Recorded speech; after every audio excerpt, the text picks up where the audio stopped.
pemerintah itu kalau misalnya bisa diisi oleh orang-orang swasta lebih banyak lagi, terutama let's say di BUMN, gua rasa negara ini bisa maju sih, bro. Pak Leo, Anda bentar lagi kan karirnya akan berhenti deh. Kita kasih solusi.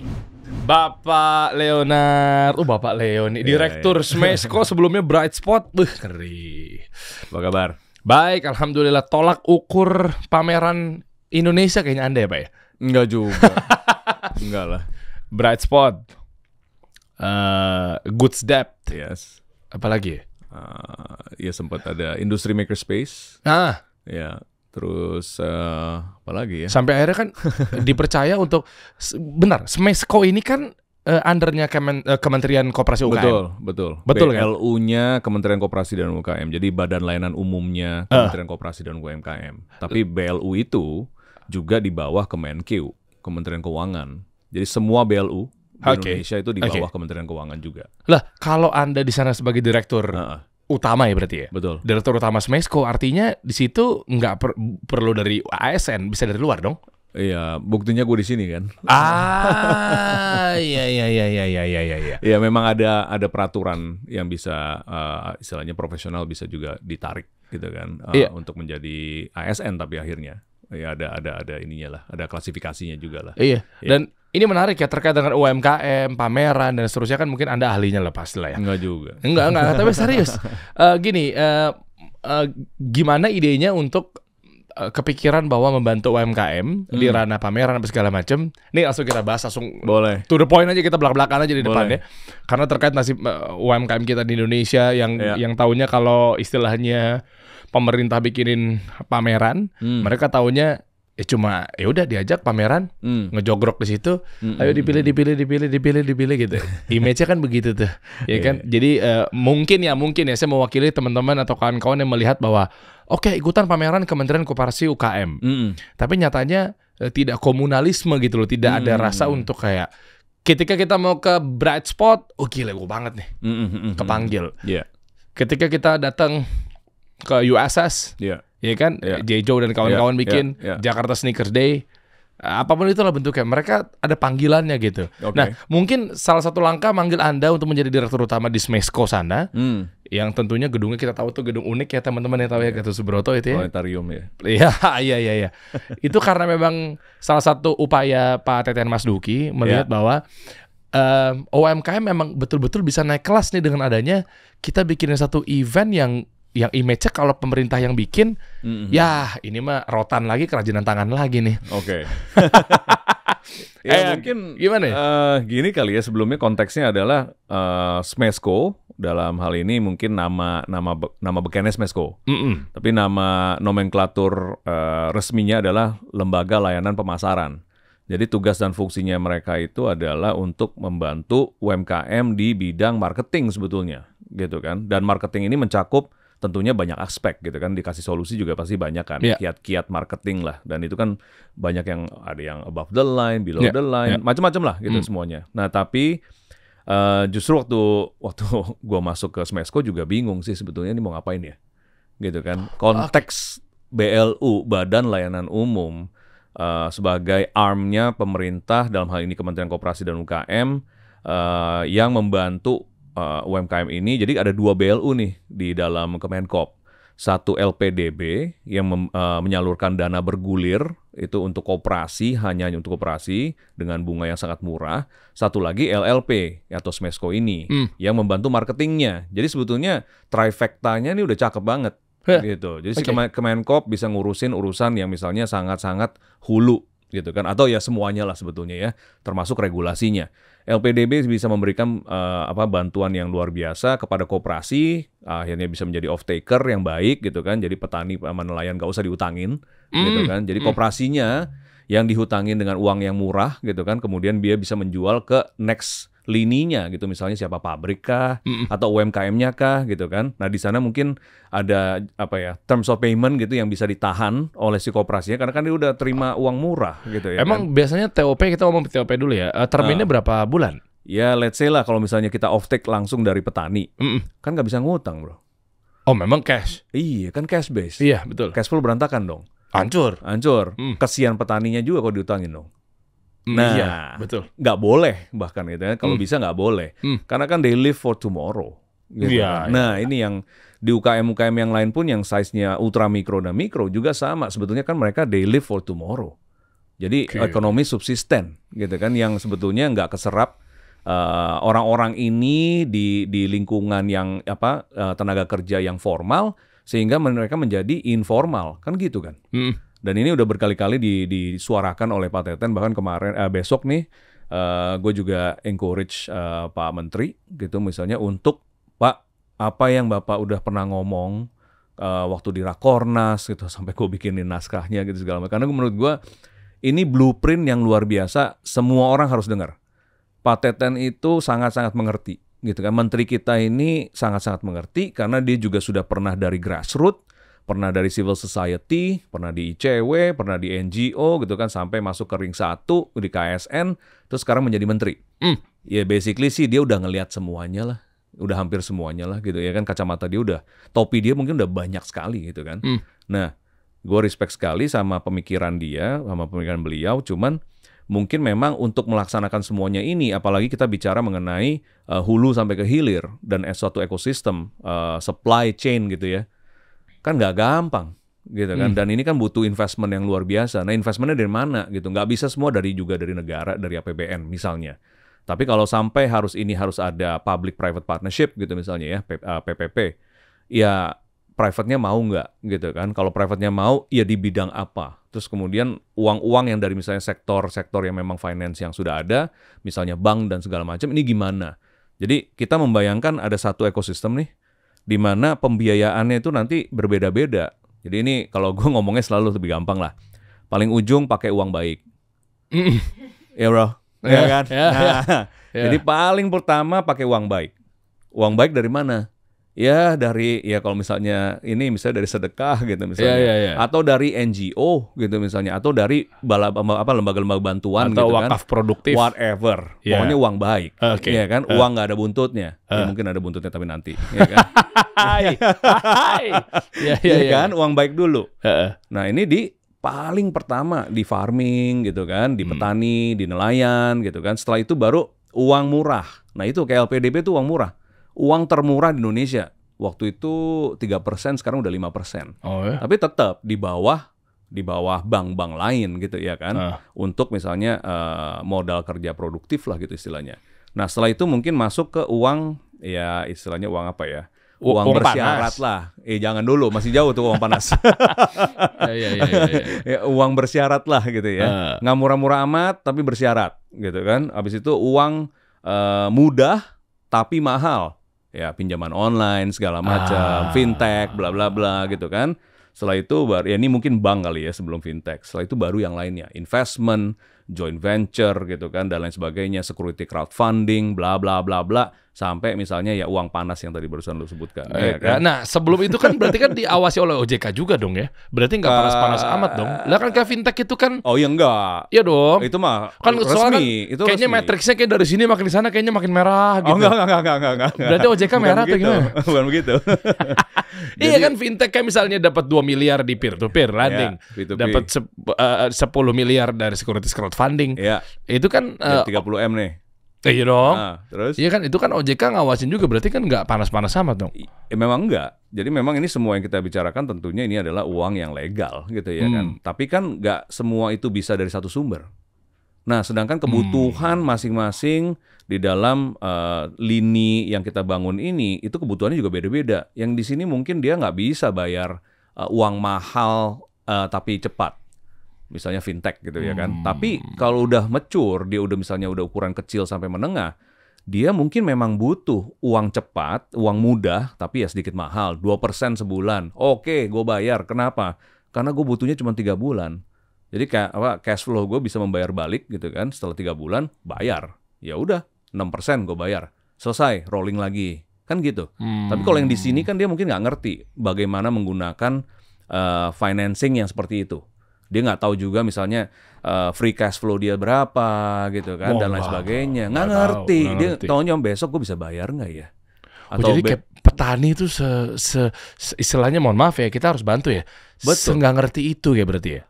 Nggak salahnya mereka, nggak salahnya mereka. Justru itu makanya kenapa kita juga Pak Menteri juga selalu ngomong dan gue juga sangat percaya ini. Di ultra mikro dan mikro itu harus dibantu, gitu kan? Harus dibantu. Kalau mau diinkubasi, diakselerasi, gitu kan? Itu pun juga kita harus lihat ya dari segrup cluster itu, kira-kira yang dibantu mungkin klasternya aja. Gitu kan, komunitasnya aja, agregator konsepnya aja, koperasinya kah, gitu kan, komunitasnya kan, dan lain sebagainya, gitu kan. Nah, tapi kalau seandainya ini nanti misalnya dia butuh financing yang lebih bagus ya terserah gitu. Tapi untuk bisa membantu yang kecil tapi banyak ini kan nggak bisa satu-satu. Kalau satu-satu kan ya mampus juga gitu ya kan. Nggak, there is not enough money, manpower, or time gitu kan untuk membantu 65 juta UMKM di Indonesia. Setuju nggak? Wah. Lu pernah inkubasi orang nggak? Inkubasi ya pernah, cuma kayaknya nggak sebanyak kalau itu. Kalau gue kasih 100 orang gitu, udah mampus belum? Tambah lagi dikit ya. Tambah lagi ya, 300 orang deh. Udah cukup. Ya makanya. Iya. Gue kasih lu 1000 UMKM. Lu harus inkubasi selama 1 tahun, ya kan? Dibiayain pula. Sanggup gak? Kasih duit sama pemerintah. Iya, cuma capek juga kan? Capek juga ya. Exactly. Jadi 1000 ini kalau misalnya dia menjadi koperasi multi pihak, terus kita bantu koperasinya, terus kemudian dia jadi kakak asuhnya para 1000 yang lain ini, atau bahkan 10 pentolannya mengadopsi 100 lagi. Better begitu kan? Nah, ini konsep agregasi ini yang seharusnya terjadi ya mungkin kalau ini titik tengahnya di sisi ini tuh mesti diagregasi dulu. Coba nih, ini kita urutin aja nih, Om Leo. Ini kan banyak yang bilang bahwa juga jargon-jargon UMKM naik kelas tuh kayaknya bullshit lah. Nah, kan ada bilang kayak gitu kan. Siap. Ya, karena UMKM M-nya mikro itu kan mereka nggak semua ya, tapi mereka tuh kayaknya nggak lepas dari minta gitu ya. Ya, modal, minta. Cuma kan gini, mungkin gue ngambil sisi dari kontradiktifnya ya, bahwa kalau dikasih ikan mulu kan besok lapar lagi ya. Nah itu dia. Iya kan? Iya. Kalau dikasih makan besok lapar lagi. Gue juga gak percaya barang gratis. Iya kan? Sebetulnya. Iya. Nah terus tapi dikasih kail mereka juga besok gue yang penting bisa makan nih. Boleh. Ya. Coba deh kita urut dulu deh. Kita urut ya. Kita urut nih pelan-pelan nih teman-teman. Jadi kita harus benar-benar menepis stigma bahwa sebenarnya UMKM naik kelas bisa apa enggak gitu dulu deh. Soalnya kan ada bantuan mulu. APBN biasanya APBN digunakan kepada bantuan-bantuan ya. Buktinya BLT sampai sekarang juga makin laris juga gitu loh. Iya. Kayak itu kan itu lain lagi, jangan deh. Ya nanti boleh lah kita bahas tipis ya. Tapi maksudnya off the record. Iya. Tingkatannya gimana sih kita bahas deh.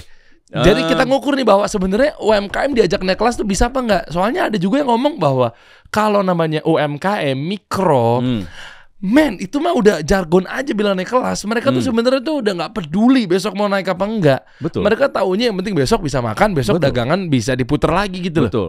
Tapi bukan masih, gue kayak masih ada harapan deh. Bagus sih kalau ada harapan. Gue juga ada harapan. Diurut deh. Tapi kan gini, kita mungkin reverse engineering aja ya. Justru jangan urut dari hulu ke hilir, kita dari hilir ke hulu deh. Coba boleh. Ya. Memangnya di sini untuk kita menjadi negara maju 2045, katanya kan kita harus tumbuh dari Indonesia Emas nih 2045. Dari sekarang kita harus tumbuh 6-7% setiap tahun, year on year, kan? Kalau mau tembus ke sana ya. Susahnya setengah mati itu, bro. Berat. Gue kemarin sama ketua kepala Indef gitu kan, dia juga pesimis dalam konteks positif ya, gitu. Maksudnya artinya kita harus mengerahkan seluruh kekuatan kita lah. Nah, itu keywordnya kan, kekuatannya apa? Gitu. Market gede. Is there a kekuatan? Yes and no, ya kan? Kayak banyak pedang bermata dua gitu ya kan. Sumber daya bagus. Negara yang sumber dayanya bagus itu biasanya apa? Iya, ya begitulah. Tahu lah, kan. Iya, jadi iya memang. Tapi benar, negara yang sumber dayanya bagus itu biasanya ya memang sulit untuk berkembang karena too easy, terlalu mudah gitu misalnya untuk hanya menjual aja sumber dayanya tanpa harus diolah, tanpa harus di branding, tanpa harus diapa-apain lah istilahnya. Ya angkut aja, bro. Iya. Ya angkut aja tuh, ya kan gua hargain segini, gitu kan. Although sekarang udah berubah sejak zamannya presidensi ini kan udah berubah nih gitu ya kan, istilahnya hilirisasi dan lain sebagainya. Nah ini kan yang harus kita dukung. Tapi sekarang konsep hilirisasinya apa dulu gitu kan? Di mana? Berapa banyak? Gitu? Investasinya dari mana?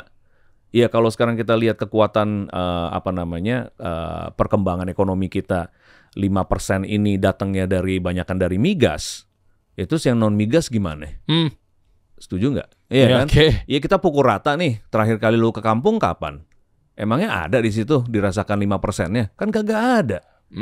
Nah ini kan yang penting kan. Istilahnya 5%-nya mungkin atau misalnya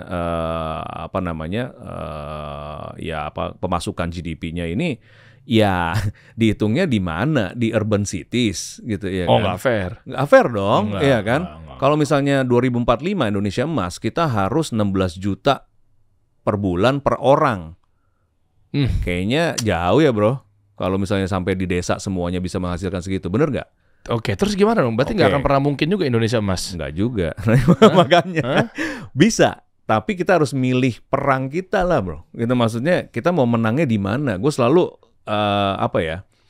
bukan kesel lah. Ya gemesnya gitu, kenapa sih Indonesia tuh nggak lulus SD dulu gitu kan, terus lulus SMP dulu, lulus SMA dulu, baru kuliah, baru master, kan itu jenjang juga. Nah kita tuh sering lompat kan, lompat lagi. Pokoknya demen banget lah lompat. Nah ini maksudnya apa nih? IKN akan dibikin maksudnya? Oh bukan, itu lo yang ngomong. Enggak lo kita bahas dong. Bukan. Anda udah tendensi ke sana sekali soalnya. Bukan gitu. Saya kalau diajak begini nggak bisa. Nggak bisa. Nggak, maksudnya gimana? Indonesia tuh bertahap. Jadi sama aja. Maksudnya Anda mau bilang bahwa kenapa kita sibuk bikin IKN, ibu kota baru, yang niatnya mau pemerataan, tapi nyatanya kalau yang namanya pemerataan itu dari bawah dulu pelan-pelan. Dihidupin dulu desa-desa setiap Indonesia, pelan-pelan. Kalau istilahnya kita langsung bikin kota baru, misalnya di hutan, dari atas, ya berarti kan sama aja bukan pemerataan. Bikin kota baru, bikin masalah baru karena langsung dihajar dari atasnya. Tetap aja nggak rata gitu. Anda mau arah mana nih? Jadi konsep trickle down effect itu tuh kayaknya di pemerintahan kita dari dulu tuh udah ada, men. Jadi kayak misalnya penyerapan anggaran, gue pokoknya bakalan dipecat lah abis ini. Lagi mancing-mancing. Tapi gue ngomongnya apa adanya, emang bener gitu. Orang nggak berani ngomong aja, ya kan? Ya entar sekalian nih. Konsep penyerapan anggaran, I don't get it. Gue nggak ngerti bro. Gitu. Dari dulu gue selalu berantem terus sama misalnya Kemenq gitu kan. Penyerapan anggaran gitu. Like kalau gue mau hemat, emang gue nggak boleh gitu. Lo bener gak? Iya bener. Iya kan, gue kan swasta men. Kalau ikat pinggang, ya ikat pinggang sekalian gitu. Gue gak pernah naik business class men. Selama menjabat, tanya asisten gue. I never took business class, padahal boleh-boleh aja. Iya kan? Iya. Karena apa? Karena lagi menghemat. Jadi waktu gue masuk, 2 tahun defisit bro. Arti defisit antara pengeluaran sama pemasukan. Iya gak ada cash. Iya, defisit 2 tahun berturut-turut. Terus gue pikir, gue lihat gitu kan, bisa nih kayaknya gue kerjain nih. Pandemi. Baru 3 bulan pandemi bos. Kayak, aduh ya udahlah gitu kan. Today, barusan gue nanya nih sama direktur keuangan. Bu, akhir tahun kita gimana? Sudah tidak defisit lagi ya? Sudah pak, bahkan bisa surplus berapa M. Wah, gue senangnya luar biasa. Bisa atau sudah surplus? Sudah, per hari ini sudah surplus. Tapi butuh berapa? 3,5 tahun mengarungi pandemi, termasuk pandemi. Defisit kita waktu pandemi terbesar sepanjang sejarah. Ya karena nggak ada pemasukan selama pandemi. Lah semua orang di rumah emangnya jualan convention center sama space ke kantor laku? Ya nggak laku lah.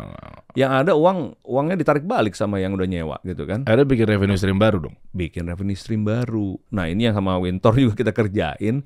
Waktu itu kan kita sampai nanya quote unquote, Smesco boleh dagang nggak? Waduh jawabannya kemana-mana bro. Dagang apaan? Ya kan kita mau macam-macam ya. Maksudnya mau off take misalnya, memproduksi barang yang kita tahu sumbernya UKM-nya di mana ya dan lain sebagainya, terus kemudian kita olah dengan mitra yang lain, kemudian menjadi end product misalnya, terus kita juga yang marketingin, kita juga yang jualin, terus sama teman-temannya kalian ini yang jago affiliate marketing kita dorong dong gitu misalnya ya kan. Belanja marketingnya misalnya. Boleh nggak itu misalnya belanja marketingnya dari APBN? Kan ini konsep baru seru kan? Seru nih. Iya kan? Terus jawabannya? Iya susah bos. nggak segampang itu, nggak semudah itu. Dan tapi ini ya, gue respect juga setelah masuk pemerintah, ternyata checks and balances dan juga inspeksi terhadap keuangan dan lain sebagainya itu ternyata sangat-sangat rumit dan sangat-sangat ada gitu ya kan. Artinya gitu maksudnya. Artinya selama ini kalau misalnya wah ya mohon maaf kalau sampai ada yang korupsi itu either berani aja atau jago banget. Gitu ya kan. Karena gila men, Smesco aja berapa kali diaudit selama 1 tahun.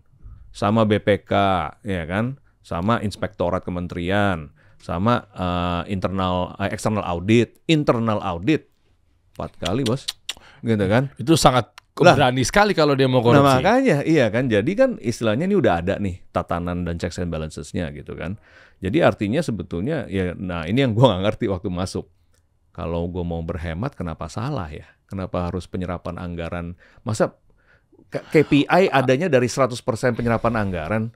Lu kalau buang-buang duit jago apa bego? Jago lah. Jago lah. Gue juga jago gitu ya kan. Tapi masa begitu ya kan?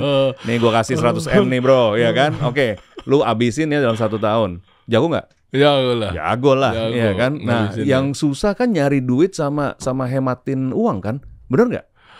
So I don't understand. Pak Leo, Anda bentar lagi kan karirnya akan berhenti deh. Nggak apa-apa gitu ya kan? Ya karena nggak ada apa sih sebenarnya. My head itu selalu private sector gitu kan. Tapi gue masuk ke pemerintahan ini untuk melihat dengan mata kepala sendiri gitu kan. Sebetulnya apa sih supaya jujur gue orangnya emosian man gitu ya kan. Ya bikin ini semua juga sebetulnya gara-gara emosi juga lah, atau artinya ada reasoning di belakangnya kenapa akhirnya membentuk sebuah movement yang kita dorong gitu kan untuk apa, kesejahteraan ya, mungkin awalnya kesejahteraan teman-teman kita sendiri lah, lama-lama kan jadi komunitas kan itu kan? Iya kan. Iya maksudnya perjuangannya apa gitu. Nah pas masuk sini kan ya sebetulnya supaya bisa, ya dulunya kan kita juga yang marah-marah di luar yang begini-begini. Ya masuk untuk supaya oke, ini tuh begini, ini tuh begini, ini jangan dilawan ya, ini memang udah begitunya, tapi ini memang udah bagus gitu kan, atau ini perlu diperbaiki tapi masih ada kekurangannya, nggak ada yang sempurna gitu. Cuman ya dulu kan kita mengharapkan pemerintah kita juga mungkin sempurna kali. Kayaknya apapun yang dilakukan oleh pemerintah pasti salah deh. Iya kan, gue juga sama nih kayak waktu itu contoh ya. Jadi ditugaskan gitu, udah diramein aja gitu kan, atau di charge aja UKM-nya untuk misalnya jasa yang kalian berikan. Kayaknya besok gue di demo kayaknya, iya kan. Contoh gampangnya gini lah. Ini ada service jasa gitu misalnya yang di render sama Smesco harus bayar berapa juta gitu misalnya. Laku nggak mau UMKM kira-kira? Wah berat dong ya. Berat dong bro. Dia begitu ngelihat kan, loh kan kamu pemerintah, kok nggak gratis? Nah balik lagi mental ya? Itu kan, apalagi di charge. Kalau hidden charges mungkin oke, ya kan? Kayak MDR gitulah. Ya, kalau ada penjualan gue bantuin nanti ada begini, ya boleh dong, ya kan? Dan itu boleh diperbolehkan secara peraturan. Cuman kan itu butuh waktu dan kompleksitasnya makin tinggi, bener nggak? Ya kayak credit card MDR lah kita kira-kira gitu kan. Jadi ada charges yang ya tidak terlihat, ataupun kalau terlihat kecil. Tapi kalau misalnya dia seiring transaksinya meningkat, baru berasa. Gitu. Atau bukan baru, ya istilahnya baru ada nilainya lah gitu kan. Tapi itu kan fair aja, bantuin jualan. Kan begitu kan. Emangnya commission di jualan marketing emang nggak ada? Kan ada semua. Nah, bener dong, iya kan. So, intinya ya kita melihat, oke, UMKM naik kelas. Ini kalau nggak ada ekosistem yang sophisticated, yang memang bisa membawa ekosistemnya yang lain ini untuk naik kelas, ini akan sulit. Kalau satu persatu, gue aja angkat tangan kali. Ya gue juga inkubasi itu udah sering sekali dari dulu gitu. Contohnya salah satu di industri makerspace. Ini salah satunya nih, jebolan kita kan, Sukacita gitu kan. Kemarin baru menang Cartier Award gitu setelah berapa 5 tahunan gitu kan. Iya, tapi berdarahnya, nangisnya, berantemnya gitu kan, apanya segala macam, benci-benci sayang laginya, berapa lama gitu istilahnya. Ya kalau ditanya role-nya lu di Sukacita apa sih? Ya gue setannya aja gitu ya kan. Ya gue setan kapitalisnya aja gitu kan. Supaya apa? Karena kan dia baik sekali nih. Ini kan angel banget nih. Putih banget mau nolongin orang gitu kan. Berrela berkorban segala macam. Gue setannya kapitalisnya. Supaya apa? Supaya balance aja sih bro. Iya. Karena I believe yang paling kekal itu adalah abu-abu gitu ya kan. The gray area, ya graynya boleh spektrumnya dari yang mulai light gray sampai dark gray ya. Oke. Ya, jangan terlalu dark gray lah ya. Kita pilih medium gray lah atau light gray ke medium gray lah. Ya ini kan banyak cara menuju Roma gitu kan. Tapi kalau misalnya kekeh, ya salah satunya misalnya contoh pemberdayaan masyarakat kecil. Contoh nih, pernah memberdayakan satu village nggak, satu desa nggak? Pernah nggak? Waduh, gimana? Itu gimana? Nah, makanya get back dari mereka. Makanya, contoh ya, kalau kita membantu orang di sebuah kampung gitu, misalnya di sebuah desa, kemungkinan besar akan ada terjadi gejolak sosial nggak sih kira-kira? Iya, oke. Iya, oke. Tetangganya tiba-tiba penghasilannya naik 2 kali lipat, 3 kali lipat. Oke. Itu ada gejolak sosial nggak kira-kira? Iya, ada. Oke, jumlah penduduknya kira-kira ada 500 kakak. Yang lu bantu cuma 100 kakak. Ya, nah, gejolak nggak bos? Iya. Gejolak. Kira-kira ada yang angkat parang nggak nanti berapa tahun kemudian? Iya. Kayaknya iya ya gitu ya. Bukannya kita mengecilkan sesuatu ya, tapi kondisi-kondisi ini tuh real, exist gitu kan. Jadi gue pernah bilang gitu, emang berapa sih potensi ibu-ibu yang dibantu misalnya di Sukacita? Ada 150, yang kalian sudah bantu berapa? Ada sekitar 20-30. Oke, what happened kalau misalnya itu terjadi gitu kan? Terus gimana? Oh nggak bisa. Iya nggak bisa ngomong nggak bisa, iya kan bener kan? Atau kayak misalnya contoh nih, ya ini paling gue disebelin sama si Sukacita, ya kan? Tapi nggak apa-apa. Kenapa? I love you, gitu kan? Gimana? Gue pernah bilang gini sama CEO-nya Sukacita, karena kan sekarang persepsinya ini ngomong naik kelas ya. Iya. Ini kemeja, 3 jutaan. Oh, Oke. Kalau lu ke Asta, gitu kan? Ini sekitar 2,5 sampai 3 juta kali ya, gitu kan? Yang bisa beli barang Sukacita itu cuman berapa 0,000% orang di Indonesia. Secara market share-nya. Market cap, ya kan? Tapi udah menang Cartier Award gitu. Sebentar lagi ada yang lebih prestigious lagi, I cannot say gitu kan. Cuman ya intinya ada deh, jangan. Intinya secara branding, secara positioning, udah wanginya setengah mati. Udah the best in the world gitu kan. Tapi apakah kemudian dia bisa menguasai market di Indonesia? Tidak. Ya karena barangnya gapnya jauh gitu kan, price point-nya gitu kan. Nggak bisa dikonsumsi sama average Indonesian gitu loh. Nah. Terus diturunin dong? Harapannya kan begitu. Oke, selalu kan kita bilang, ya udah kalau gitu lu turunin dong. Market share-nya bisa lebih gede. The Gus Suparman pernah melakukan itu, gagal total kita. Gitu kan. Jadi dari yang anak Jaksel, kita turunin deh. Anak Jaksel tier 2, tier 3 gitu, ya kan. Nggak dapet, nggak believable juga kita gitu loh. Bahaya sih memang nurunin kayak gitu juga, ngancurin value juga sih. Itu dia gitu kan. Nah jadi sekarang pertanyaannya kalau kita sudah naik kelas gitu, walaupun tidak dalam semuanya, mungkin dalam prestasi tapi bukan secara finansial gitu ya kan. Terus bagaimana gitu? Apakah kemudian kita melebarkan market share kita dengan menurunkan harga? Tapi gue pernah bilang gitu, kalau mau nurunin nanti demand-nya naik, supply lu harus naik, bener nggak? Nah supply-nya dari mana? Ini berapa proses gitu melalui untuk jadi ini tuh prosesnya panjang banget. Iya kan udah kapasnya dipilin sendiri jadi benangnya jadi ditenun pakai tangan ATBM, kemudian baru dicelup, dibatik dan segala macam, baru di CMT, baru jadi garment. Makanya mahalnya setengah mati. Plus di semua titik ini ada yang namanya kewajiban kita untuk made right. Living wage, which is ini makanya kenapa mereka diakui sekali secara internasional, karena memang semuanya baik gitu ya kan, made right, dibuat dengan benar, atau secara pandangan sosialnya itu memang bertanggung jawab. Tapi pernah gue bilang gini deh, kalau misalnya mau menggedein supply, bisa nggak contoh, tahu daerah nggak, di satu daerah tuh ada namanya Troso di Jepara. Oke. Pokoknya kalau lu mau kain murah ATBM, lu belinya di Troso. Oh nggak mau, dia bilang katanya, nggak mau beli dari situ, karena itu pasti bad practice semua. Ya menghancurkan alam gitu kan, mungkin juga ada child labor gitu kan, bla bla bla. Ya kita nggak tahu gitu kan, tapi kan image-nya begitu. Kenapa labelingnya begitu?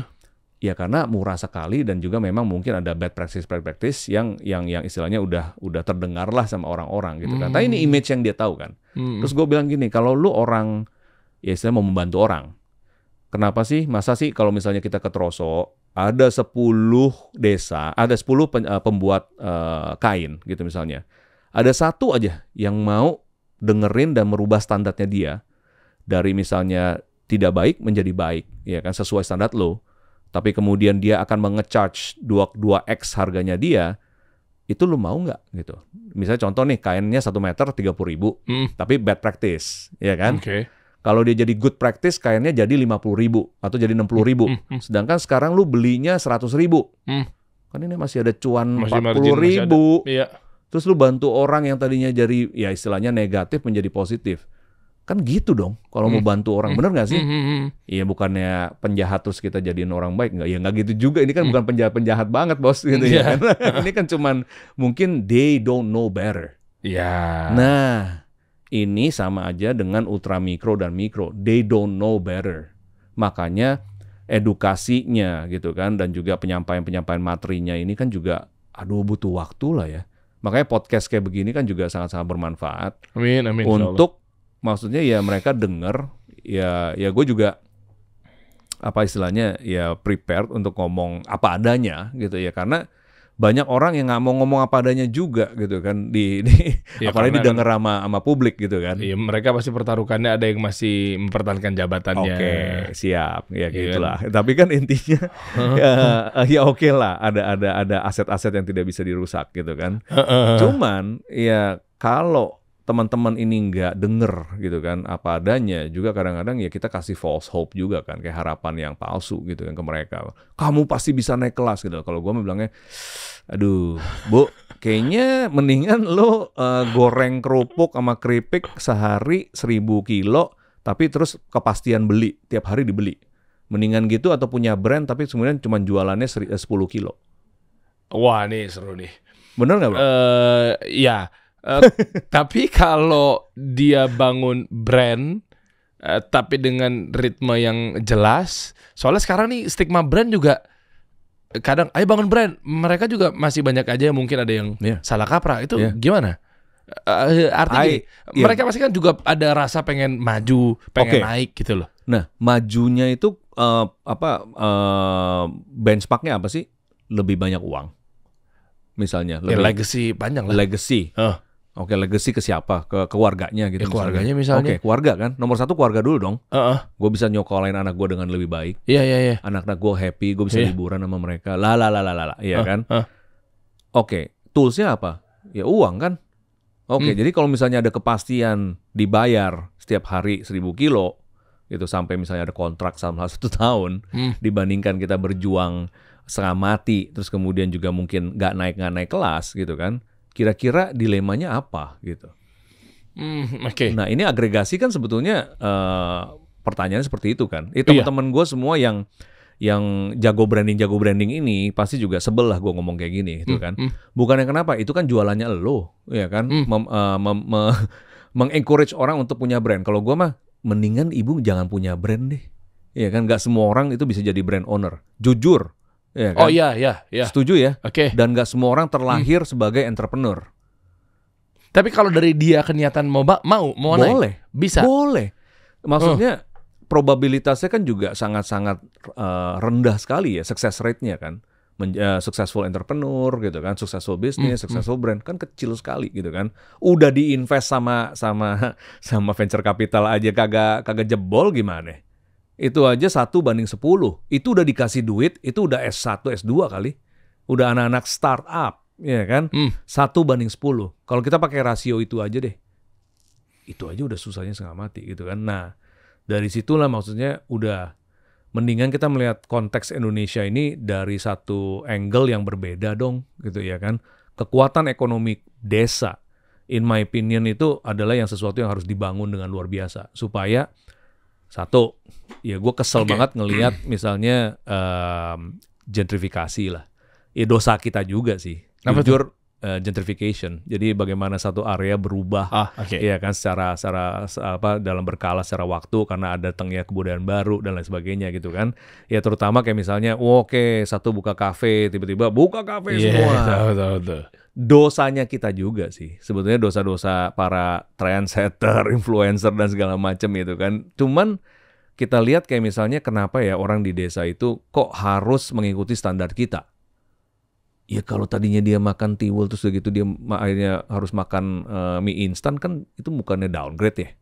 Yang satu fresh gitu kan dari singkong dan segala macam. Yang ini udah di toko udah ngelewatin logistik berapa bulan gitu baru lu makan gitu. Sorry to say gitu. Kayak misalnya ya ini yang I think Indonesia tuh harus berubah mindsetnya. Bahwa ketika Thanos gitu kan begini gitu kan ujung-ujungnya apa, dia cuma pengen nongkrong di sawah kali.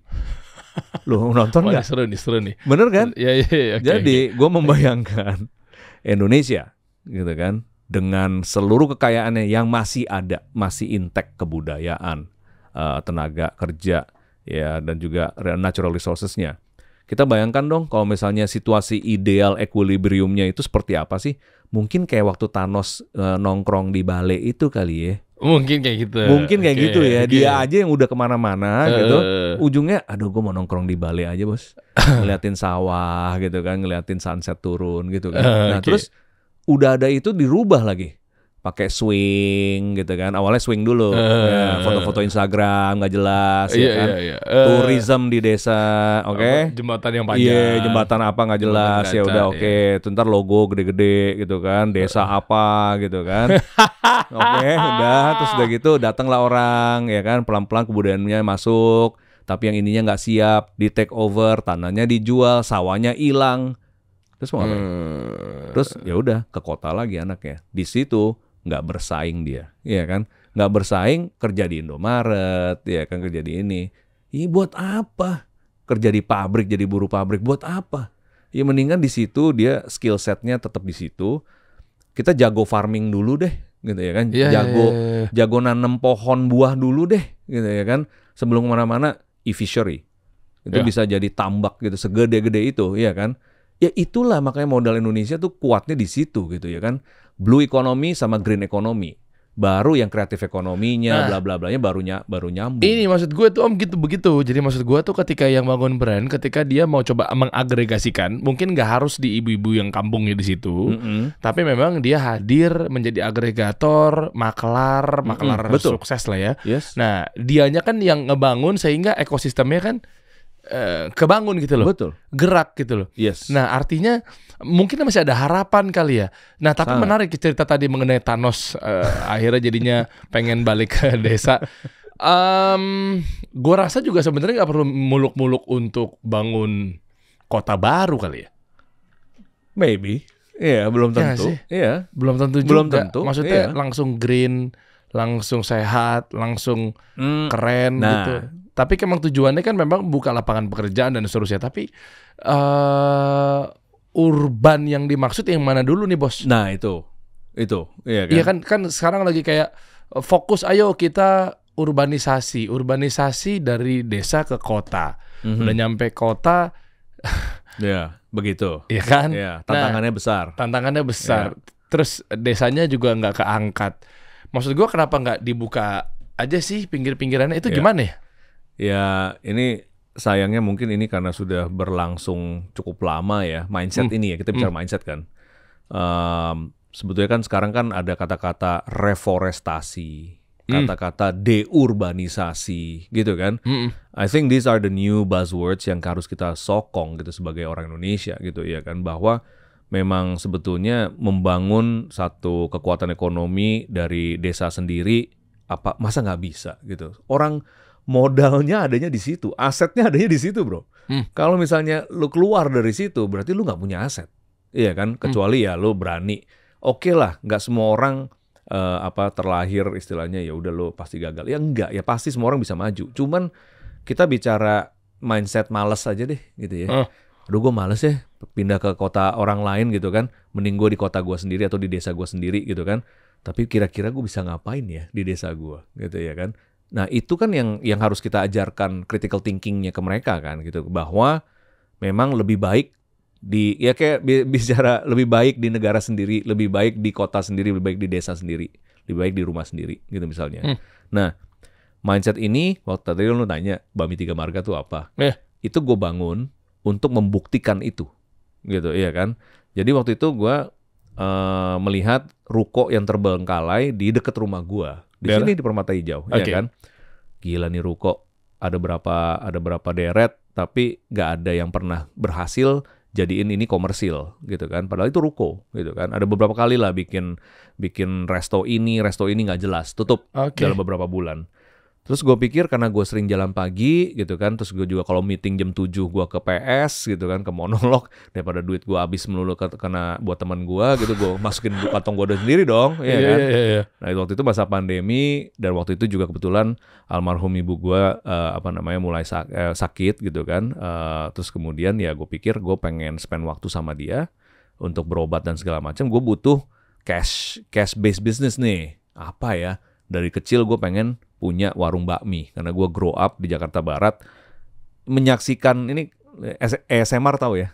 Tahu lah. Iya tahu lah ya. Iya exactly. Iya gitulah. ASMR itu kan melekat di pikiran kita ya. Gitu kan? Betul. Nah, jadi semua tak tok apa ini melekat di gue gitu, dan figur si Engkongko bakmi ini buat gue tuh itu is a figure gitu yang panutan gitu maksudnya.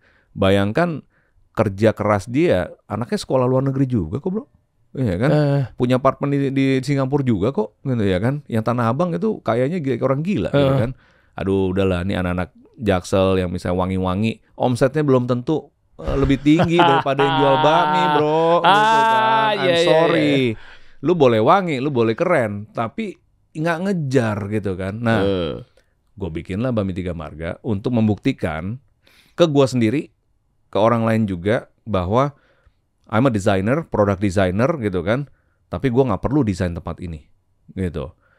Fokusnya produk, that's it. Kemarin temen gue ada art director yang lumayan terkenal di Jepang datang, terus dia makan keringetan gitu kan, basah kuyup. Sebelumnya kita makan di fine dining malam sebelumnya. Hari itu lebih pecah bro, dia pecah ngomong oishi-nya tuh udah sampai 20 kali. Oishi ne gitu kayak udah, hampir keringetan. Terus ada anak teman gue juga datang gitu kan, masih kecil, udah keringetan juga gitu, basah kuyup, ya kan tau lah sekarang Jakarta panas sekali. Tapi kita nggak pernah membayangkan kalau misalnya kedai bakmi kita itu temperaturnya di bawah 27 derajat gitu. Justru sengaja aja biar aja orang kepanasan gitu. Ya namanya juga kedai sederhana bakmi gitu kan. Tapi harga kita nggak pernah kita naikin gila-gilaan. Karena banyak capex yang kita tidak keluarkan. Dalam hal ini misalnya apa? Capex berlebihan di interior. Ya misalnya bikin satu tempat yang estetik banget. Instagramable iya banget. Gitu deh, ya kan. Instagramable sebetulnya mah taruh meja bulat, kasih poster-poster dikit, kasih logo. Instagramable juga gitu kan. Modalnya dengkul gitu ya. Nah itu banyak pembuktian termasuk gue tuh waktu itu marah, kenapa? Karena melihat harga makanan di Indonesia, terutama di Jakarta, itu udah nggak masuk akal. Masa kita dulu uang jajan 50.000 kayaknya jauh ya gitu ya.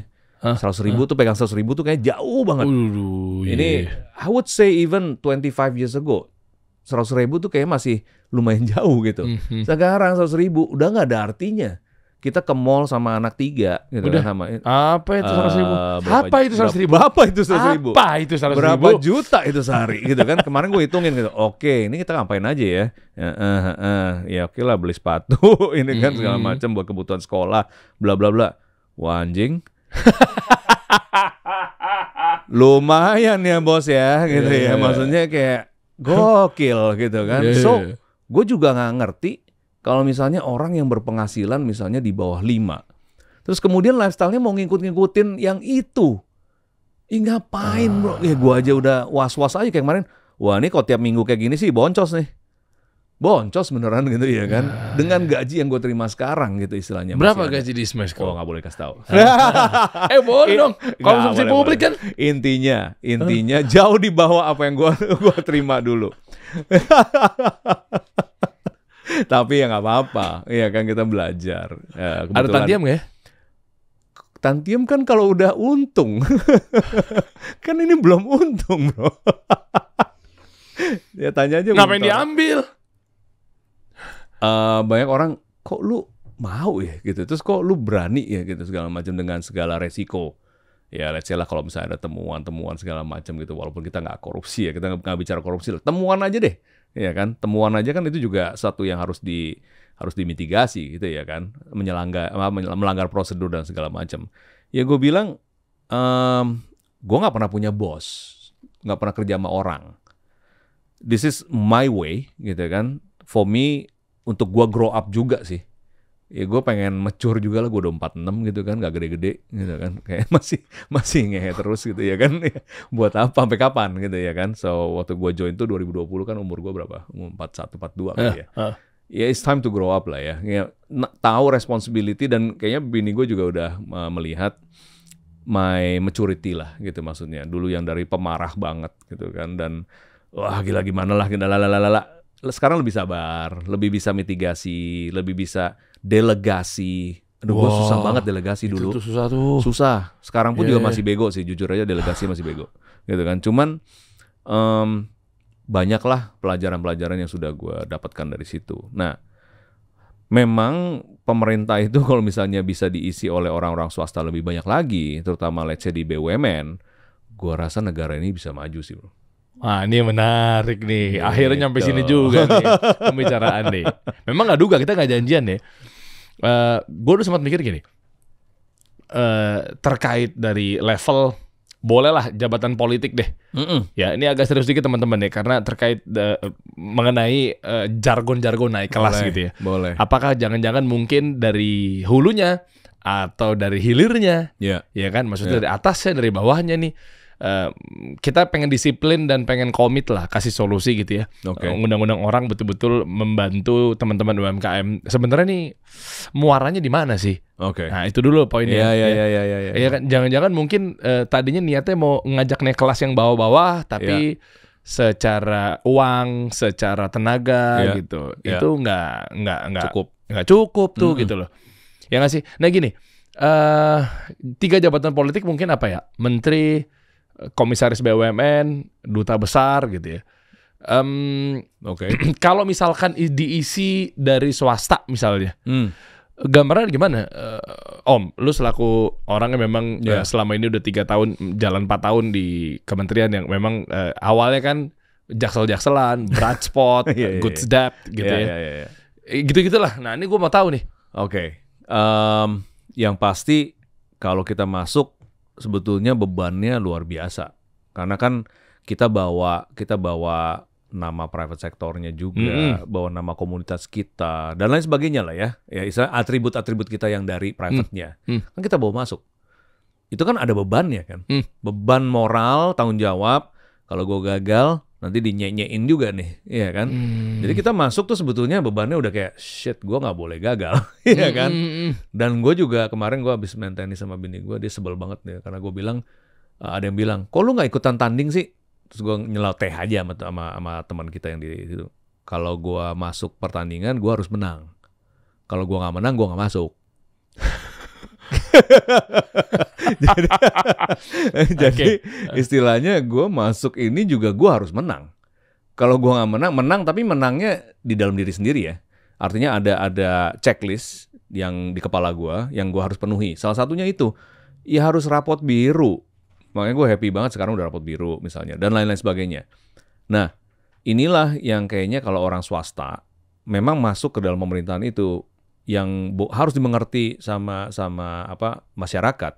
Kalau dia tidak punya istilahnya atribut politik gitu kan, atau kaitan politik sama sekali, sebetulnya itu udah boleh dibilang itu pasti pengabdian sih. Iya kan? Wow. Iya, sekarang gini deh. Pay grade-nya pasti turun. Iya. Iyalah. Kalau misalnya at par ya, at par nih, C-level gitu misalnya ya kan, sama mid-level gitu misalnya, itu mungkin kemungkinan turun. Nah, ketika dia turun, terus gitu ada resiko-resiko mengenai menjalankan birokrasi, prosedural yang rumitnya luar biasa, yang biasa di swasta, aduh ini gue tinggal lurus aja, bablas aja nggak apa-apa gitu kan, ini mesti kiri kanan dulu, sowan sana sini baru bisa jadi, lebih lambat dan lain sebagainya. Untuk apa? Perusahaan juga bukan punya bapak lo, gitu, ya kan? Ya perusahaan publik gitu misalnya, atau misalnya sama apalagi di kementerian gitu kan? Ini adalah suatu instansi regulator gitu misalnya, ya kan? Jadi ya memang timbal baliknya ya kepuasan di dalam hati gitu kan. Kita sudah bisa mengkontribusi kepada masyarakat, menjadi bagian dari sesuatu yang positif dan lain sebagainya. Nah pertanyaannya justru gue ke teman-teman yang di swasta, emang lu mau? Ya kan? Ngemeng aja gitu kan. Kadang juga kayak emang lu mau gitu. Lu protes tuh lu juga nggak mau. Kalau disuruh bantuin juga lu nggak mau. Iya kan?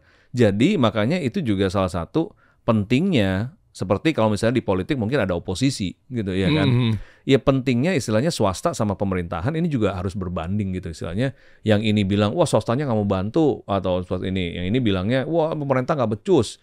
Ya mesti ada kalibrasi dong gitu. Yang ini masuk sini, yang ini juga melihat gimana gitu kan. Sampai pelan-pelan perlahan baru terjadi istilahnya saling respect lah gitu istilahnya. Wah, tapi gue suka deh. Ini kita sambil diskusi ya.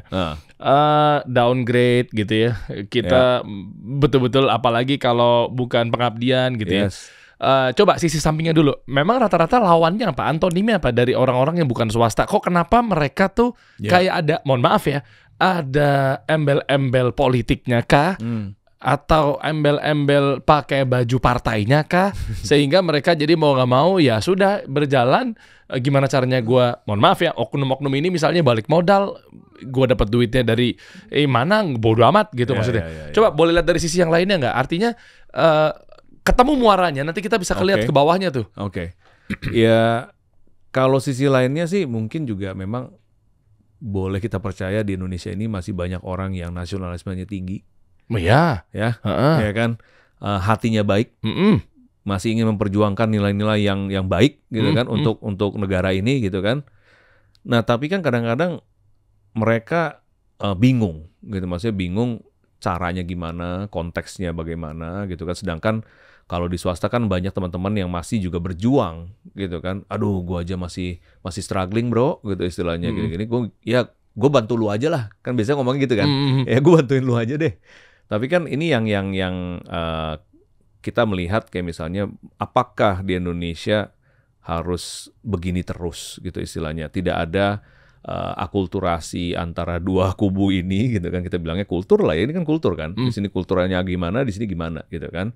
Akulturasi dua kebudayaan ini yang memang akhirnya bisa melebur menjadi satu kekuatan Indonesia yang baru gitu ya kan. Nggak mungkin pemerintah Indonesia bisa nyelesain semua masalah Indonesia sendirian.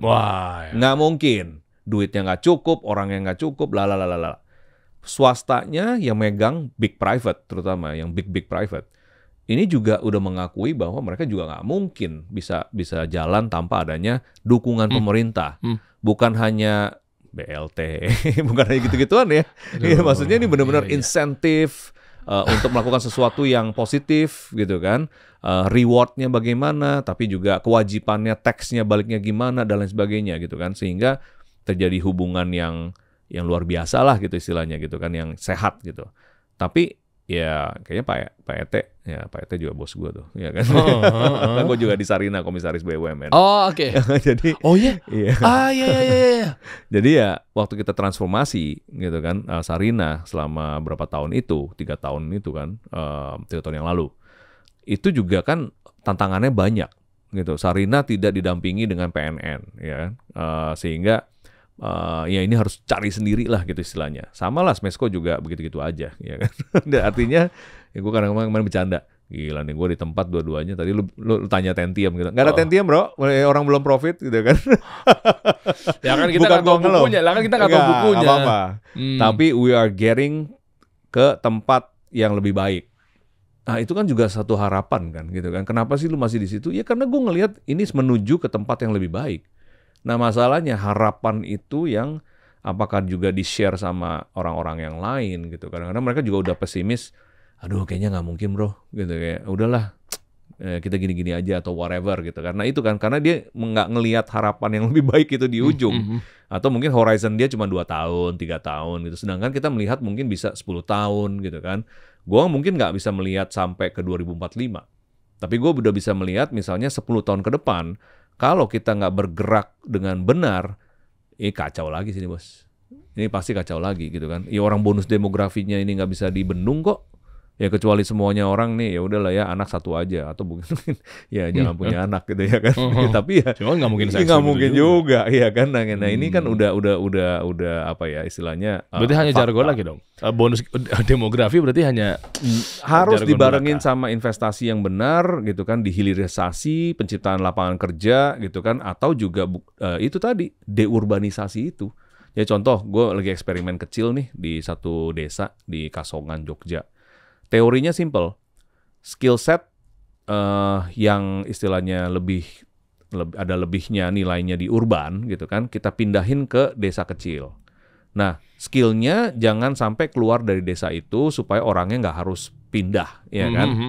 Dan mendekatkan diri dengan resource gitu istilahnya, dan juga memberdayakan teman-teman di sekitarnya gitu misalnya untuk perintilan-perintilan lain lah gitu, misalnya ada packagingnya, ada apalah mungkin tasnya atau whatever gitu lah ya kalau kita bicara produk gitu kan. Nah harapannya kalau ini terjadi dan di mana-mana secara masif seperti teman kita misalnya, gue tuh envy banget dan respect banget sama satu orang namanya Singgi Kartono. Pernah denger nggak? Tahu. Ya, dia bikin Radio Magno. Ya. 20 tahun lalu waktu gue ketemu dia masih nenteng-nenteng Radio Magnonya gitu kan di pameran Trade Expo gitu kan, zamannya Bu Mari Pangestu gitu kan. Kayak like, Mas gini. Gue bilang, akhirnya gue dengar terakhir waktu itu kan, dia balik ke desa Kandangan ya kan di Temanggung, desanya dia, akhirnya membangun ekosistem bla bla bla bla bla. Sekarang ya dia nggak usah perlu kemana-mana dan orang-orang di desanya nggak perlu kemana-mana. Yeah. Nah ini kan yang harus terjadi nggak sih? Makanya anak kota juga harus jadi anak orang desa dong gitu. Kalau emang lu punya kampung daerah, kebetulan kampung daerah gue ya di sini sih. Ya kalau misalnya gue punya daerah asal, gue balik sih gitu kan. Sekarang opportunity-nya lebih besar kok. You wanna be a big fish in a small pond, atau lu mau jadi small fish in a big pond? Dulu gue balik dari Amerika, gue bilang gitu ya kan. Setelah 3 bulan gue melintang nyari kerjaan, pengennya mah kerjanya sama Apple gitu kan. Kan gue di Art Center Pasadena, product design. Di mimpinya tuh selalu kayak Frog Design misalnya atau siapalah gitu kan. Ya, Silicon Valley banget lah. Ya gitu deh. Ya. Ya nggak dapet gitu ya kan. Kalau nggak dapet, kayak nggak mau gitu. Gue nggak mau settle yang kecil-kecil ecek lah gitu kan. Akhirnya gue bilang sama temen gue lagi ngumpul-ngumpul gitu, round table gitu, whatever. Udahlah gue mau balik. Kebetulan kakak gue getting married gitu kan. Ya udah, tapi dalam waktu berapa bulan, ada berapa tahun, lu bakalan denger nama gue. Ngocol aja. Tahun berapa tuh waktu itu? 2001 akhir. Oke. 2002 gitu lah ya kan. Pokoknya Leonard Yosabrata product design Indonesia udah pasti gitu kan. Tapi kan karena gue tahu gue balik kan gue pasti sendirian. Yang lainnya masih sedikit gitu maksudnya. Ya kalau dulu kita jadi di barista pertama nih 10 tahun lalu, misalnya 15 tahun yang lalu, lu jadi barista pertama di Indonesia yang menang award. Lu it bukan? Lu the big fish bukan?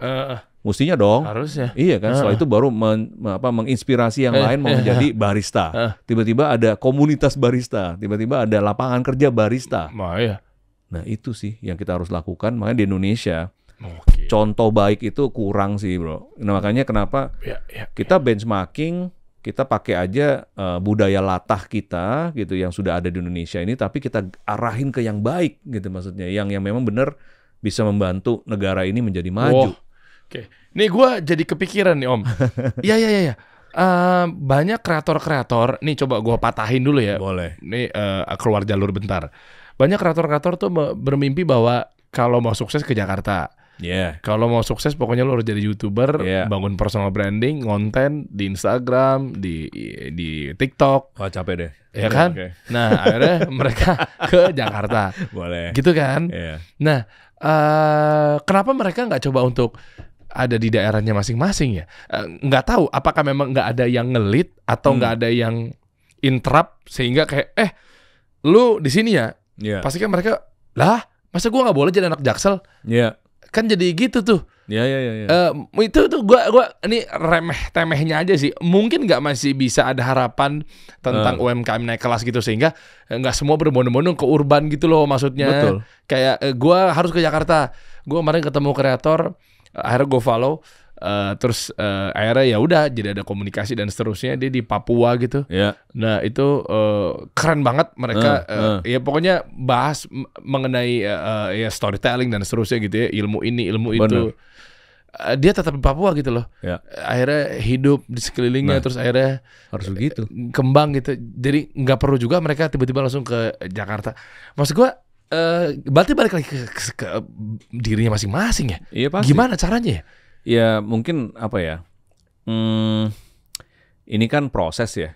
Ini kan semuanya berjalan sering waktu, ada momentum, ada proses yang harus kita jalani dulu gitu. Ya itu tadi ya, misalnya bukannya lompat boleh gitu, tapi setelah lompat pasti ada satu kesadaran juga gitu bahwa sebetulnya let's say ya the grass is greener on the other side gitu kan. Pas kita pulang lagi mungkin mereka setelah udah di urban, itu siapa yang cerita sama gue ya gitu kan. Pokoknya dia dari desa terus dia ke Jakarta, tinggal di kos-kosan, kamarnya cuma 1x3 meter gitu kan. Terus itu buat apa gitu kalau misalnya lu tadinya di desa lu iya rumah ya kan sendiri. Gajinya kan kerja di tech company kan gede. Kan duit dari venture capitalnya kan masih ini enggak nyampe level itu. Ini kita bicara istilahnya tenaga kerja yang masih di level inilah apa staff gitu kan, staff entry level staff gitu kan.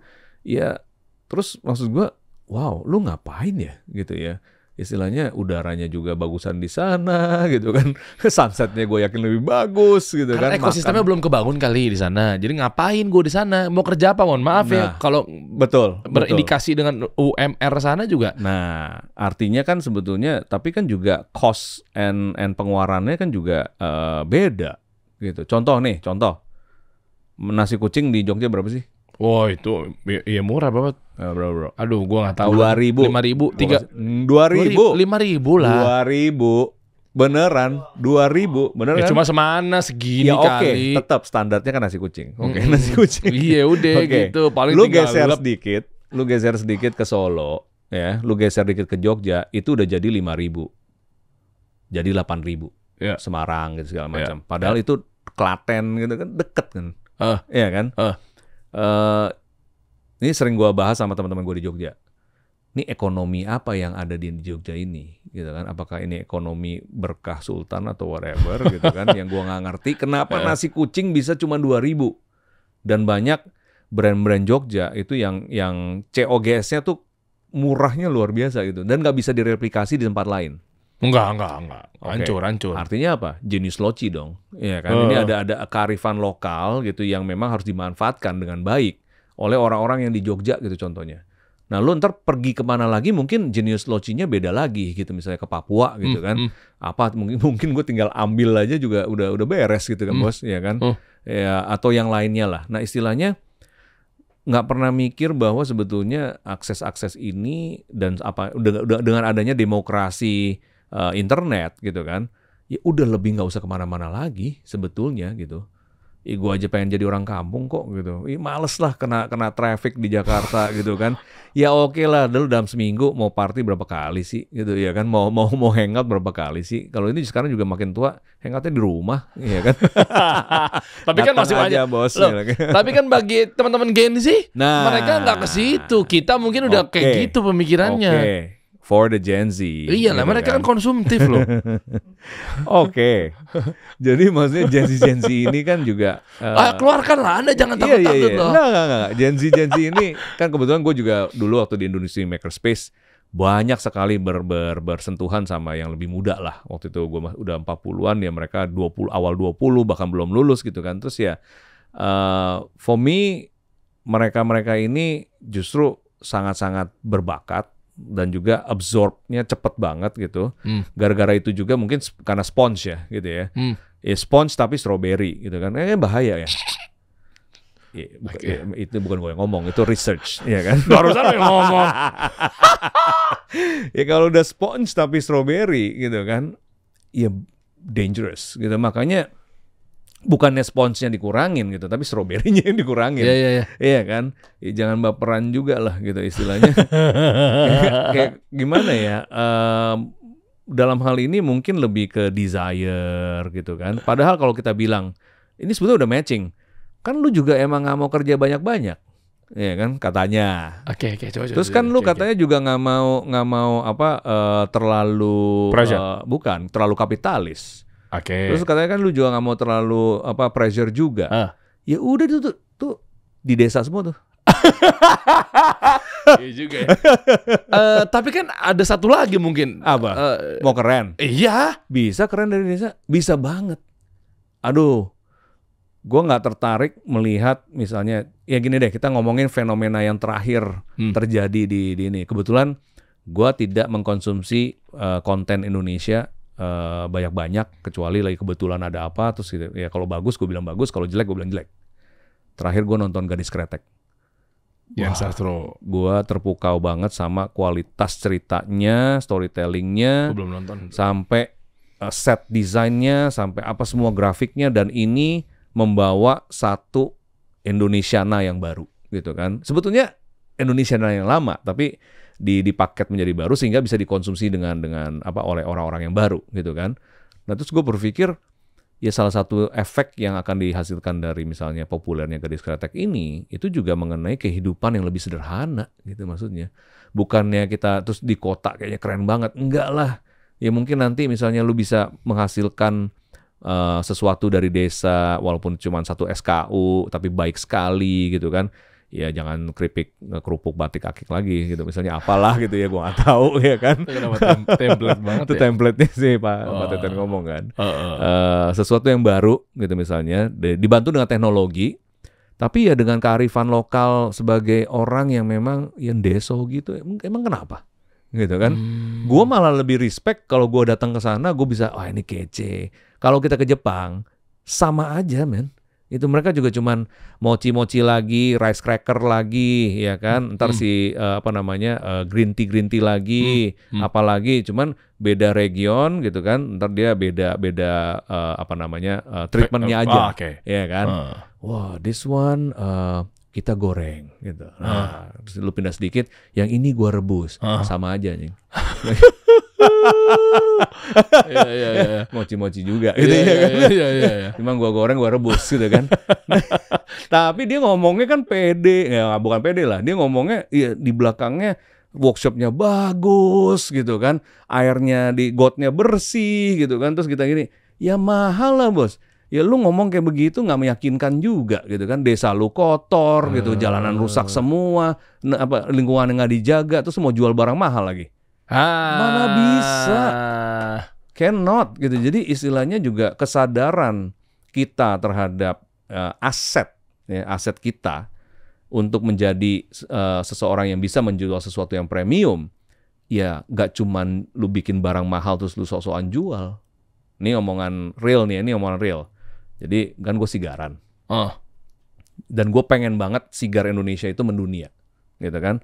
Dulu kita punya Deli Serdang namanya di Medan sana gitu kan, yang tembakau, salah satu tembakau terbaik di dunia yang sampai ada auction house-nya di Bremen kalau nggak salah gitu kan. Nah, mengakses tembakau dari Serdang itu susahnya setengah mati, udah kayak beli narkoba man. Kenapa?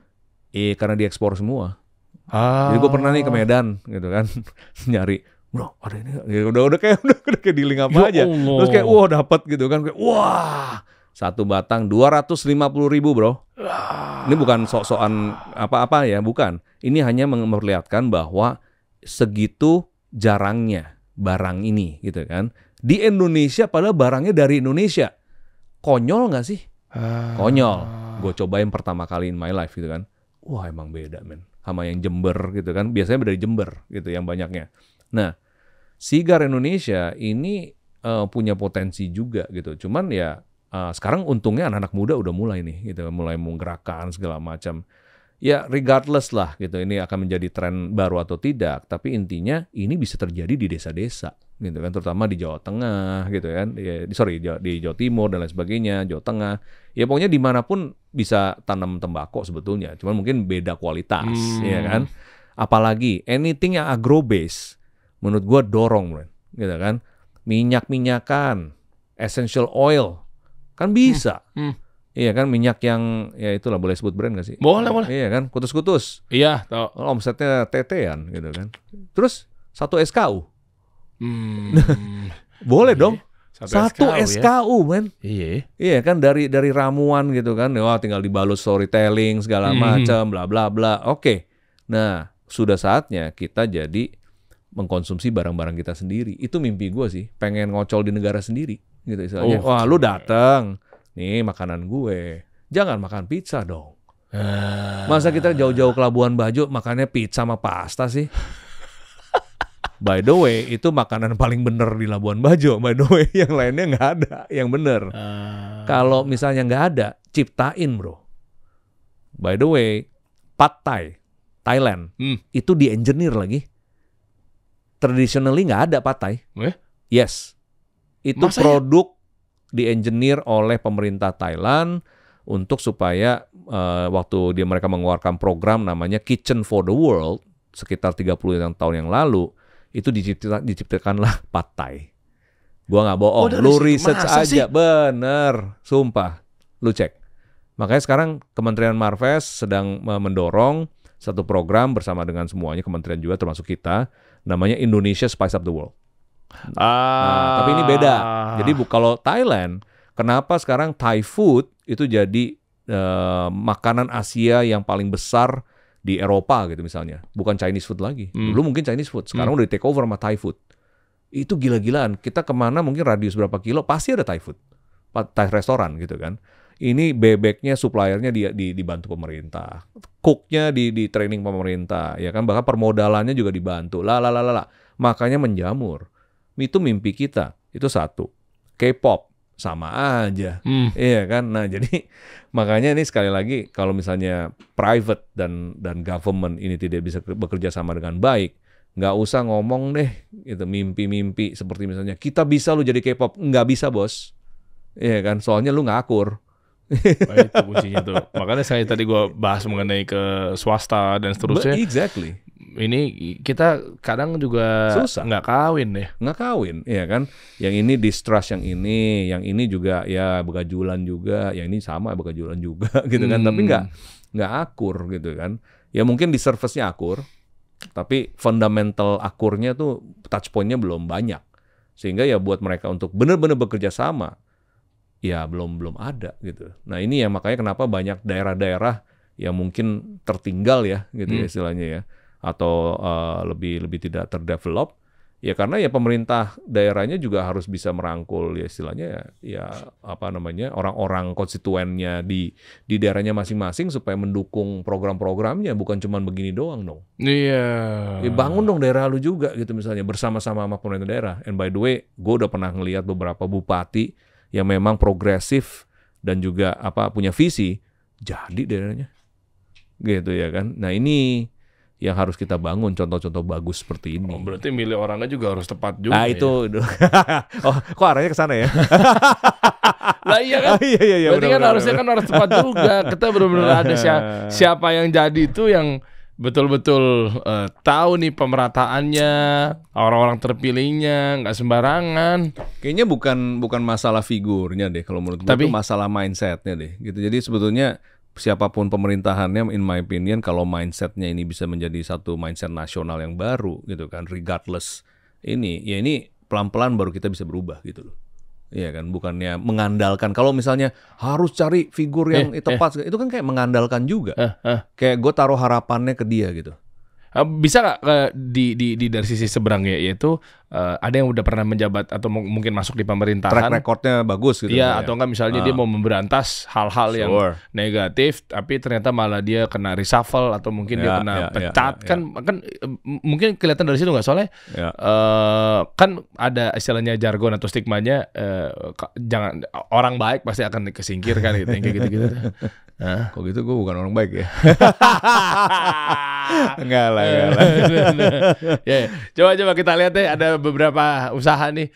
Bapak Leonard, coba buka dong Bright Spot. Bright Spot by the way kan kemarin udah ya? Baru selesai kemarin. Iya, yang terakhir tahun ini. Iya. Nanti next tahun depan. Tapi ntar yang Bright Spot Food Park-nya akan kita lakukan di Desember. Di mana? Di PS? Di PS. Plaza Senayan ya? Nah, cuman konsep food park-nya ini mungkin 3 kali setahun, tahun depan mungkin. Lah ini kan masih calling tenant nih. Iya. Nah terus berarti masih ada kesempatan buat kawan-kawan. Ya boleh aja ikut gitu ya? kan. Cuma ini memang terkenal kurasinya ini ketat. super ketat. Bukan ketat lagi, super ketat. Coba dari why-nya dulu. Dari kita berangkat dari why-nya dulu. Why-nya. Why kenapa mereka Why kesini? karena selain subjektif, ya kan.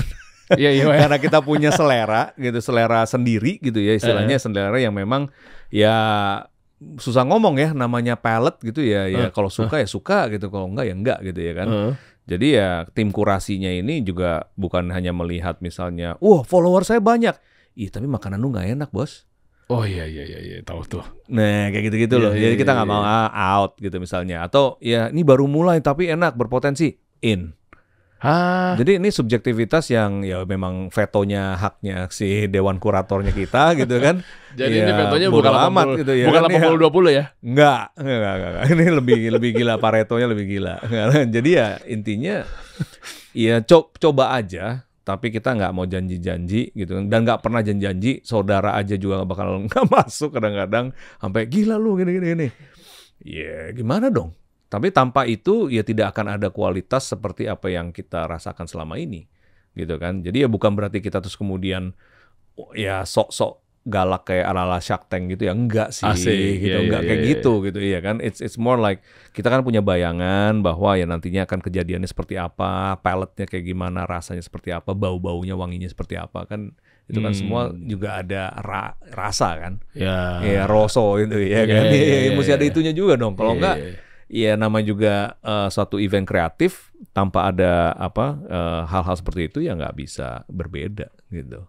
Oke, jadi kayak misalnya namanya pun juga dirasa-rasa nggak call to action kita hanya ngelihat, tapi ternyata mungkin namanya kan catchy, iya kan harusnya begitu yang pasti diterima. Tapi kalau nama-namanya juga tidak memiliki nggak call to action, iya benar. Call to action itu masih ada kesempatan. Kok gue jadi lagi gara-gara baca komen sih? Itu nggak apa-apa. Yang penting rasa. Iya, rasa sih nomor satu. Jadi nggak harusnya nama estetik dan nggak call to action juga nggak apa-apa dong ya. Kayak kemarin kita mulai mengundang restoran-restoran legend gitu, yang mungkin juga udah mulai dilupakan orang, mungkin juga udah mulai masuk ke second generation. Bami Kelinci.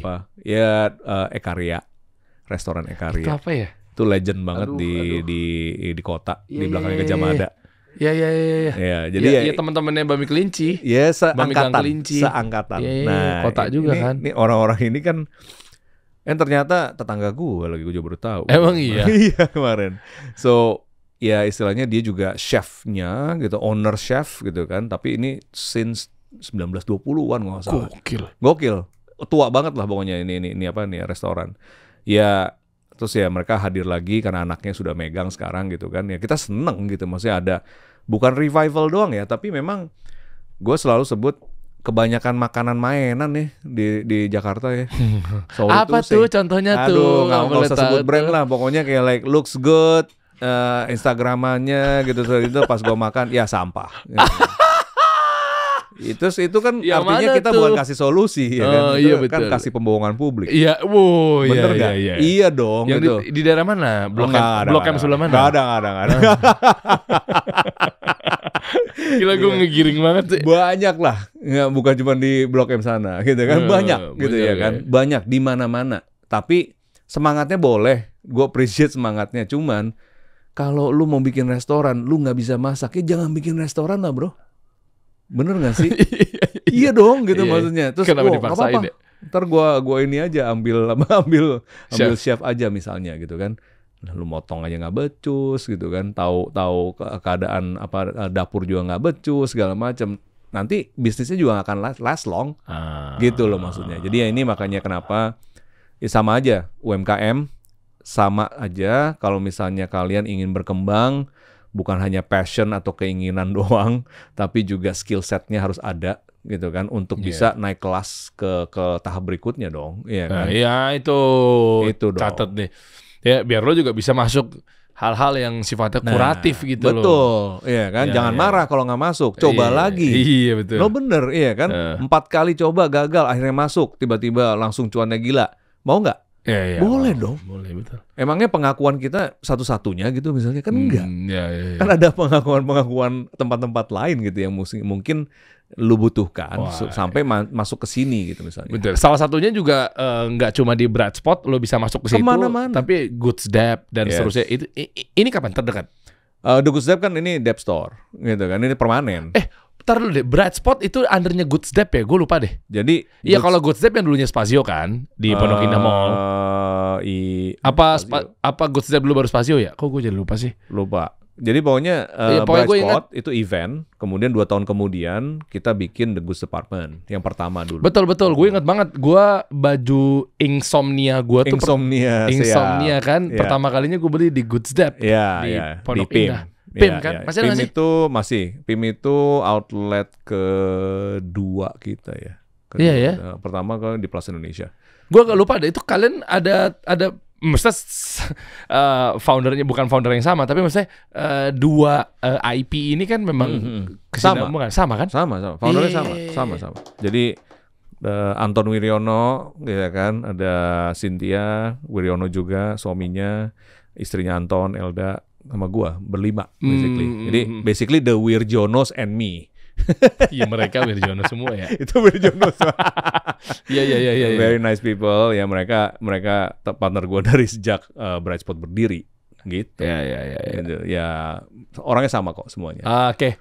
Gue lagi mau buka-bukain nih industri. Kalau industri, basically ini waktu 6-7 tahun yang lalu, gue buat industri dengan semangat self-made, karena gue ngelihat itu tadi, istilahnya brand-brand yang masuk Bright Spot The Goods pun juga sebetulnya, ini me too brand semua nih. Iya loh, kalau misalnya, dan gue kekhawatirannya adalah kalau semuanya me too brand atau punya-punyaan, let's say lah dalam 1 tahun kita punya supply chain 250 brand. Terus yang me too mungkin 50% gitu kan. Tiba-tiba itu rontok tuh, pelan-pelan rontok. Terus omset lu turun nggak? Iyalah. Ya iyalah. Nah, itu valid nggak kalau gue worry itu? Valid dong. Iya, lu kenal Dendi Darman kan? Tahu, Kang Dendi. Om Dendi. Gue bilangnya Om Dendi karena Om Dendi. Iya, saya sangat mudah sekali dengan dia. Yes. Om Dendi. Iya. Jadi gue main ke tempat dia. Weh Kang, gila nih. Kayak nggak kerja juga nih gitu kan, main si Edi Brokoli gitu kan, main skateboard gitu kan, ntar kita ngebakso dulu, ntar ada yang dateng gitu, weh Kang gini, wah nih lihat nih, oh ya ini dia di supplier topi gua nih, oh ya oke, nuhun, nah udah ciao, datang lagi setengah jam kemudian gitu kan, ya? Iya kayak nih, nah di Gudang Selatan tuh waktu itu, ya kan, gua lagi galau-galau ini gitu misalnya, gimana, terus yang gua sadar dari kunjungan itu, kan kita tahu. Walaupun dia kelihatannya nggak kerja, tapi kan sebetulnya omsetnya gede, ya kan? Sebentar, dari yang 347-nya angkel itu atau dari arsiteknya dia nih? Iya, waktu itu masih yang 347-nya. Arsiteknya baru mulai dikit, ya kan? Terus akhirnya, ya sekarang kan udah partneran sama yang di Solo, gitu ya kan? Nah, tapi intinya gue ngelihat grassroots-nya sih. Nah itu yang juga lacking di Jakarta, gitu kan? Jadi kan sporadis. Tapi kalau di Bandung kan setarikan banget ya. Maksudnya gimana? Iya semuanya tuh kayak setarikan semua gitu. Grassroots banget gitu. Mito itu. Bukan, istilahnya orang-orang ini justru datangnya lahir dari satu grassroots community gitu loh. Baru dia jadi. Gitu ya kan. Bukannya cuman tetangga gue bikin ini, gue juga bisa. Bikin juga gitu ya kan. Nah akhirnya ya gue bikin industri makerspace karena gue tadinya mimpinya yuk punya rumah di Bandung buat Bright Spot atau The Goods Department, kita kasih mesin jahit segala macam, nanti kan deket pabrik nih, terkeluar R&D dari situ kita konekin langsung sama pabrik bla bla bla. Wah ya bagus, tapi nggak pernah jalan. Kenapa? Ya tahu ya kan kayak sibuk sendiri semua. Ya udah terus gue pikir karena gue yang paling bawel soal ini ya gue bikin aja sendiri. Jadi waktu itu gue bikin tempat ini, tapi sekarang udah nggak ada, udah gue tutup waktu pandemi karena memang sulit sekali untuk menjalankan ini selama 6 tahun itu. Gue nggak ngeliat, gue dan istri gue nggak pernah ngeliat anak kita selama 6 tahun setiap Sabtu. Capek, memang capek sekali gitu kan. Dan dia juga tahu, ya itu pengorbanan sekali lagi. Doesn't make any money. Tapi ya it makes ya satisfaction-nya ya kita bisa menumbuh kembangkan 6.000 gitu kan orang partisipan yang sudah selama 6 tahun itu berbayar gitu kan dan jebolannya kemana-mana. Ya sekarang kita punya network gitu kan, tapi juga bukan network yang harus di-utilize atau gimana, tapi ya kepuasan bahwa memang ini yang harus dilakukan aja, gitu aja gitu. Ya itu kan kadang-kadang orang ya, kepuasan bahwa ini yang harus dilakukan aja kan juga nggak bisa kecuali ada cuannya. Nggak bisa, nggak capek udah. Kita realistis lah ya. Iya, gitu lah. Waduh keren. Itu industri. Iya. Bakmi Tiga Marga. Gue cobain ntar kita rame-rame dong sini dong, dekat sini nih. Di mana sih yang ruko yang mana sih? Ruko di belakang masuk ke dalam Jalan Limo. Biduri. Iya di dalam. Nanti kita cek deh ada di maps ya. Bakmi Tiga. Nggak asing ya lihat gaya-gayanya ya. Visualnya. Ya mungkin kita salah satu yang di third wave bakmi yang pertama kali ya. Iya, nggak semata tadi gue bilang, lah kok nih mirip-mirip ya. Ada jangan gitu. Dia ngikutin ini. Mungkin terinspirasi. Iya kan, boleh lah. Ya. Nanti kita main-main. Pak Leo, makasih. Sama-sama. Happy banget, nanti gue coba mampir-mampir ke Smesco lagi nih. Boleh. Ya, kan kemarin gue tuh sempat jadi atau diundang ya, dipercaya sama Pak Arfi. Bang BJB ya? BJB bikin event entrepreneur competition atau apalah itu. Ya kan? Yang di digitalnya tuh yang Pak Arfi ya. Abis itu nanti yang masuk kepilih pemenangnya. Itu ada jurinya, ada gue, ada Rudy Salim dan seterusnya itu. Siap. Ya kan, Kang Doni. Itu kan nanti kan akan ada di pameran di Smesco-nya ya, kalau nggak salah ya. Kemarin obrolannya gitu deh. Ada ya? Apa sih namanya? Belum tahu gue. Lupa lagi. Bukan deh, nanti ada tuh. Itu kesana tuh. Kabarin aja. Soalnya ada Lutfi. Ada siapa lagi ya kemarin ya? Doni mana nih? Doni Teguh. Oke. Iya. Iya. Juri kita juri. judgesnya aja gitu. Nah makanya gue penasaran dari 3 orang pemenang itu nanti akan diapain gitu maksudnya? Iya sama Smesco gitu, gue nggak tahu deh. Makanya gue pengen lihat tuh. Semoga diapa-apain. Emang biasanya nggak diapa-apain? Udah di ujung pinggir jurang gitu. Biasanya didiemin gitu aja karena ngabisin anggaran ya? Iya bukan begitu. Tapi kan KPI-nya penyerapan anggaran. Jadi emang APBN-nya berapa sih? Dapat jatah Smesco? Kecil tahun ini kita berapa ya? Entar gue salah ngomong. APBN kan bukan APBD kan? APBN kan? APBN-nya siapa? Kementerian Koperasi UKM. APBN-nya Kementerian Koperasi. Jatah buat Smesco? 20-an gitu. 20M. Ya, 20-an M gue lupa pastinya. Tapi kita ada yang namanya PNBP, pendapatan negara bukan pajak, itu harus dihasilkan sendiri.